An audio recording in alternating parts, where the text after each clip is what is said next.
Hi guys, it's Sandy, and today we're going to do a little technique similar to something I taught at CHA.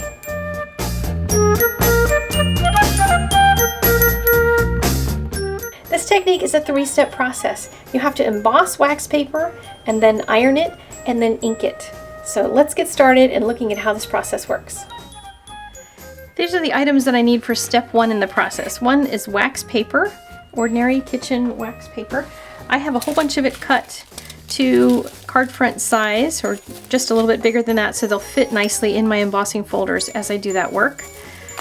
And I have a selection of embossing folders, all different kinds that have close patterns, some that have a little bit of space, some that have bigger spaces, and then some that are more imagery based so that we can see what this technique does to different ones. This one in particular, I've had some interesting experiments with, so I'm going to make a couple of these and show you a few things about that. Next, we need cardstock. I'm using some heavy weight cardstock. This is Hero Art's layering paper, which is heavier than a bunch of other papers that I have, just because it works a whole lot better when you're going to be ironing it and inking it, doing a lot of things to it. Really thin paper like the Walmart cardstock doesn't really hold up to it. It'll start falling apart. So you want some heavier stuff. Does not have to be Mina quality, but has to be heavier. Got my big shot and the iron. I'm going to get that warmed up, turn to high while I am getting the rest of this stuff done. And you'll notice I don't have my little grid board down here right now. That's because if I get heat on it, it melts it and it warps it. I've even put just a little bowl of soup on it and I wrecked one entirely because it got all kind of warped. So don't do this on like one of those mats on your desk. So I'm going to just start embossing like a madwoman now.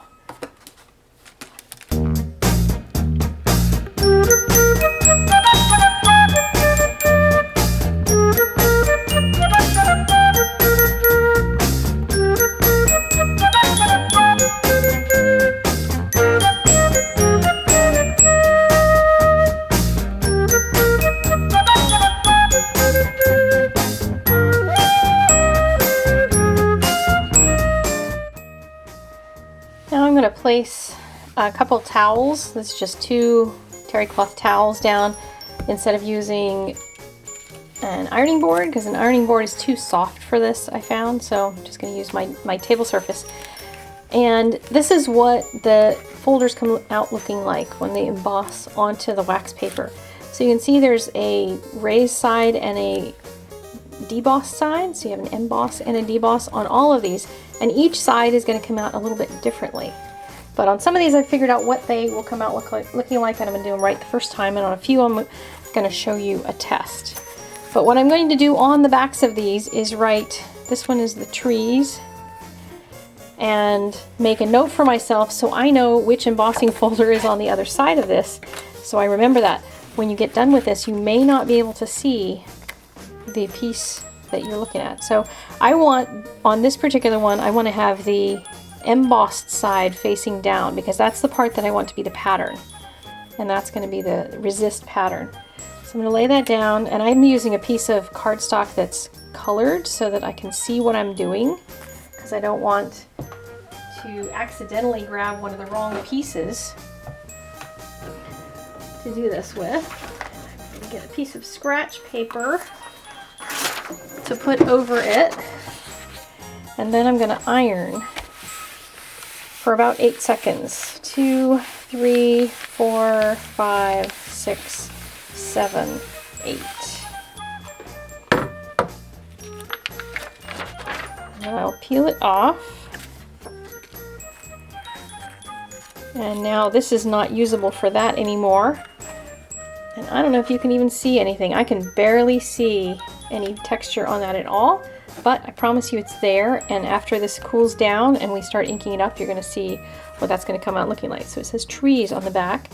Remember that. It's going to be magic later on. Okay, so now we're going to do birthday, right reading.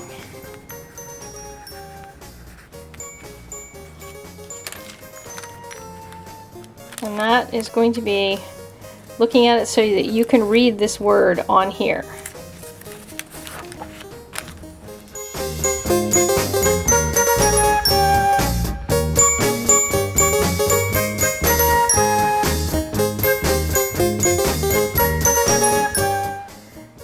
time for the magic. And you probably can't see much of anything on here. It's mostly invisible to me. I can barely tell that it's there. But it's the birthday one. We have that marked so we can find it. I'm going to use neon orange. And I want to make a rainbow all the way down the entire front of this thing. So I'm going to just start rubbing lightly, not super heavy, but lightly on the surface.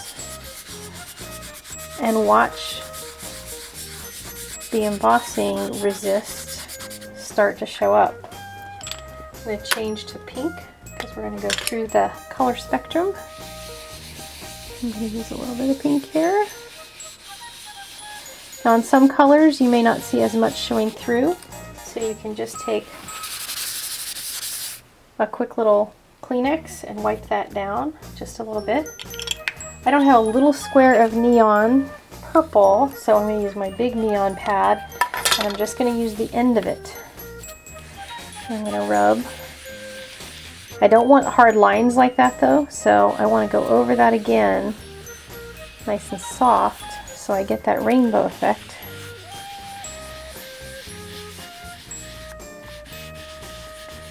I'm getting my purple. Now I can take my neon pink again while this is still wet and go right over top of it again real lightly and mix those together better so they start really blending. And then next after purple comes blue. So we're going to do a strip of blue.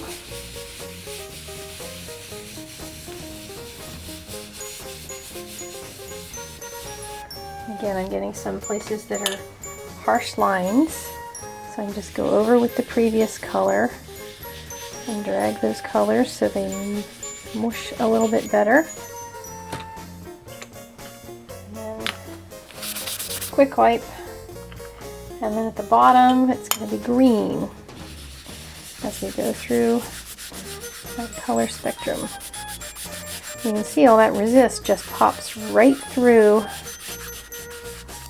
on the card and shows up all of that gorgeous resist.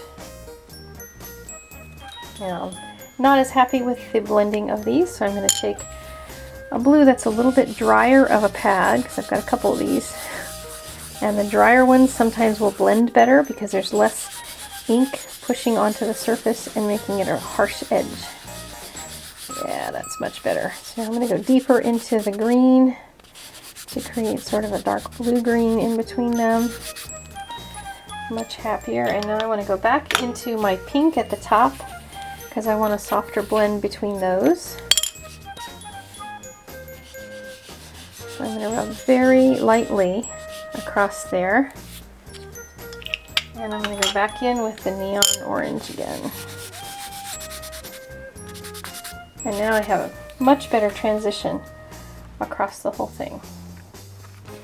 Now, if you watch on this next one, remember we did one that was right facing and one that was not right facing. This one is the wrong reading one. So this one was done as the right reading, so it was forward, just like the embossing folder looks. This one I embossed facing down, which is the embossed side up, and I thought, well, that might work. But check this out. Watch what this does.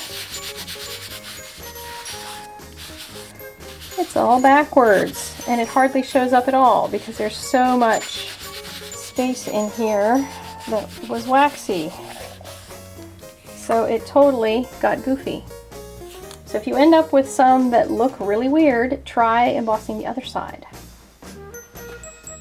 Here's the birthday cards I made with these two pieces we just created, and you can see it looks a little distressy and masculine if you push it in one direction, or it can look kind of fresh and vibrant by using some bright colors. You can get all different kinds of looks with this depending on what colors you choose.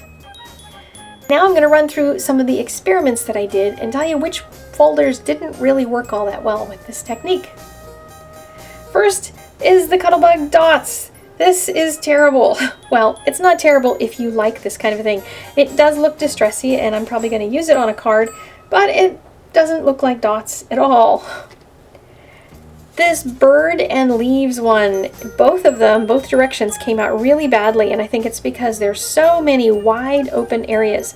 There is so much wax on the paper itself. You can see very, very little ink took to the cardstock. On this one with the crests, the inside with this little tiny shape in the middle of each one of these got kind of funky because the wax on the wax paper got onto the cardstock, so those little shapes did not remain open, and I would kind of prefer if they did.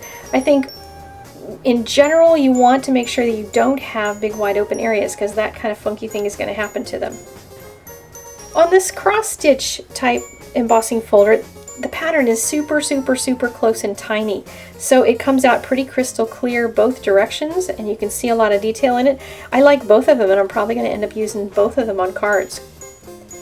The trees came out great. There's a lot of detail in them. They're very close together. There's not very many wide open areas at all, so the folder actually held up really well in the process.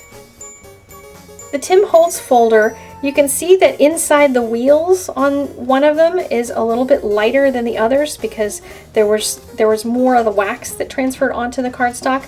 I think it still works. You still get the look of the gears regardless, and I think it came out pretty darn cool. The colors I used on this are soft sand and wet cement from Hero Arts, and I did find throughout all of this that the shadow inks worked the best out of all the inks that I own. So pigment and dye inks and everything didn't do quite as well as the shadow inks.